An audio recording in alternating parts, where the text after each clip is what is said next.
Hello friends, welcome to my channel education Radha with science. Friends, आज की video में हम cell the basic unit of life का जो चैप्टर है उसके आगे के टॉपिक्स पढ़ने वाले हैं। इससे पहली वाली वीडियो में हमने prokaryotic cell, eukaryotic cell, cell wall, nucleus के बारे में पढ़ा था और उसका जो फर्स्ट वीडियो था वहाँ पर हमने प्लांट सेल, एनिमल सेल के बारे में पढ़ा था। तो जिन्होंने वो वीडियो नहीं देखी है वो चैनल पर जाकर उस वीडियो को देख सकते हैं। और फ्रेंड्स, आपको वीडियो कैसी लगी प्लीज़ कमेंट में ज़रूर बताएं। और चलिए स्टार्ट करते हैं आज की ये वीडियो को लाइक एंड शेयर करना बिल्कुल ना भूलें। Chromosomes are present in nucleus that become visible during cell division, mitosis and meiosis. यानी कि जो क्रोमोसोम्स होते हैं वो न्यूक्लियस में प्रेजेंट होते हैं, ठीक है। जो सेंटर होता है सेल का, जो केंद्र होता है वहाँ पे प्रेजेंट होते हैं क्रोमोसोम, ठीक है। और वो केवल कब विजिबल होते हैं, कब दिखाई देते हैं? ड्यूरिंग सेल डिवीजन, जब सेल की डिवीजन होती है, सेल डिवाइड होती है, यानी जब सेल के अंदर माइटोसिस और मियोसिस होती है। Chromosomes contain hereditary information of the cell in the form of genes. जो क्रोमोसोम्स होते हैं वो क्या कंटेन करते हैं? हेरिडिटी की इंफॉर्मेशन कंटेन करते हैं, यानी उनके पास जो गुणसूत्र होते हैं उनकी इंफॉर्मेशंस होती हैं, है ना, कि कौन से कैरेक्टर पेरेंट से ऑफस्प्रिंग में ट्रांसफ़र होंगे। वो सारी इंफॉर्मेशन सेल के अंदर उसके न्यूक्लियस में, उसके जीन में मौजूद होती है। नेक्स्ट है DNA is the main component of chromosome.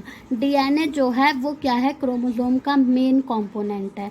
Chromatids are the copies of chromosomes that are made before mitosis and meiosis. जो क्रोमैटिड्स होती हैं वो क्या होती हैं? कॉपी होती हैं क्रोमोसोम्स की, ठीक है। क्या होती हैं वो? क्रोमोसोम्स की कॉपी होती हैं जो कि माइटोसिस या मियोसिस से पहले बनती हैं। Different organisms have different number of chromosomes in their cell. अलग अलग ऑर्गेनिजम्स के पास अलग अलग नंबर ऑफ क्रोमोसोम्स होते हैं उनकी सेल्स में, ठीक है। जैसे कि देखिए ह्यूमन्स है तो ह्यूमन के अंदर 23 पेयर क्रोमोसोम्स के होते हैं, यानी कि टोटल 46 क्रोमोसोम्स होते हैं। हॉर्स के अंदर 32 पेयर क्रोमोसोम्स होते हैं, यानी कि 64 क्रोमोसोम्स होते हैं। रैबिट के अंदर 22 पेयर होते हैं क्रोमोसोम्स के, यानी कि 44 क्रोमोसोम्स होते हैं।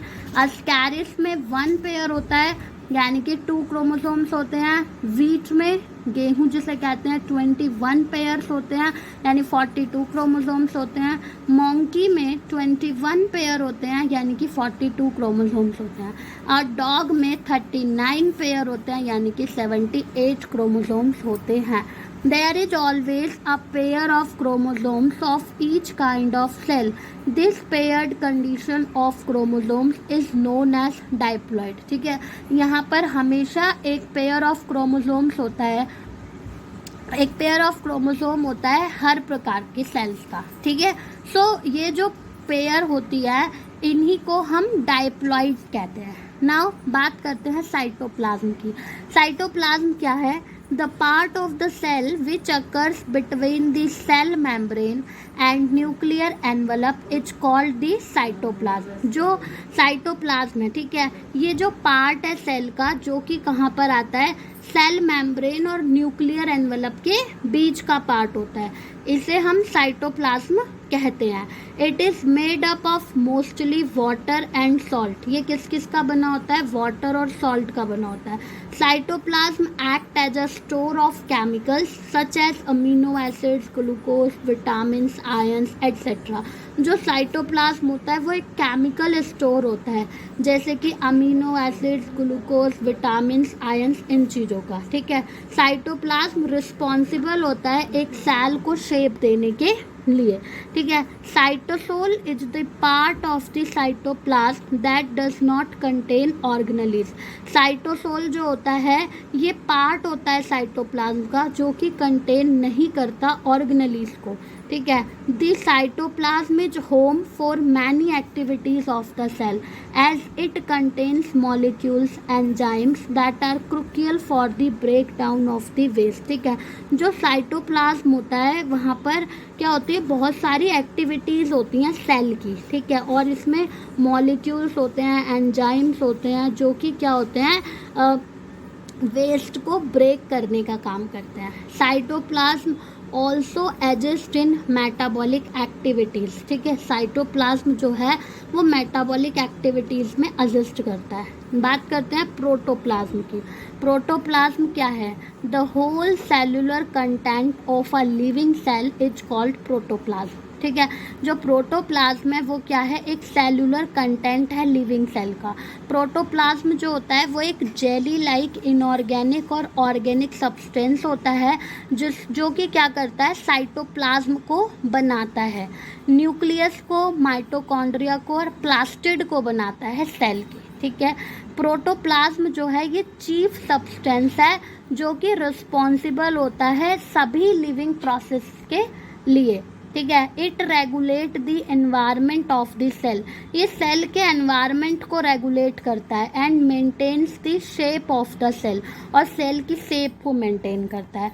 जो एलिमेंट्स जो कि क्या करते हैं? प्रोटोप्लाज्म बनाते हैं are fats, proteins, enzymes, hormones, ये सब एलिमेंट्स होते हैं, ठीक है। नेक्स्ट है हमारा सेल ऑर्गेनेलीज। तो सेल ऑर्गेनेलीज में क्या होता है? A cell performs different functions with the help of its various membrane bound organelles. एक सेल जो है वो अलग अलग फंक्शंस परफॉर्म करती है, ठीक है, अपने बहुत सारे मेम्ब्रेन बाउंड ऑर्गेनेलीज की मदद से वो क्या करती है? अलग अलग फंक्शंस परफॉर्म करती है। Cell organelles are small organs of the cell. जो सेल ऑर्गेनेलीज होती हैं वो स्मॉल ऑर्गेन होती हैं सेल की, ठीक है। Mitochondria, Golgi body, endoplasmic reticulum, lysosomes, ribosomes, nucleus, chloroplast, ये सभी इसके क्या हैं? सेल ऑर्गेनेलीज के और एग्जाम्पल्स हैं। एंडोप्लाज्मिक रेटिकुलम ER जो है वो 2 टाइप्स का है, रफ एंडोप्लाज्मिक रेटिकुलम RER और smooth endoplasmic reticulum SER। RER is special